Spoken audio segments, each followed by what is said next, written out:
Okay guys, another unboxing video for today. So, yes, meron tayong items na i-unbox, no? So, ito yung item na dumating ngayon. Siyempre, meron siyang label.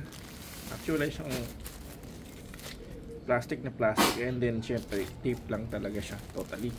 Okay, so, actually, bukas na nga talaga siya.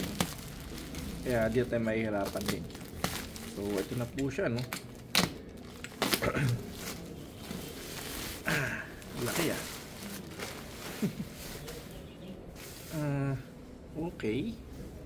So, check ko lang po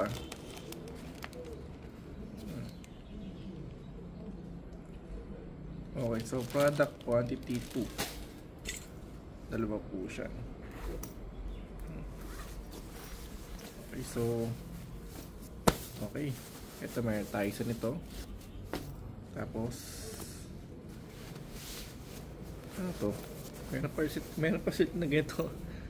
So, tatlo. Okay. So, ito yung ating items po, no? So, actually, over siya ng ban eh.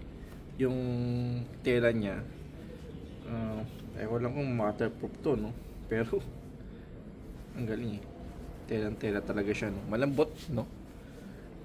Parang ang sarap gawing kumot nito.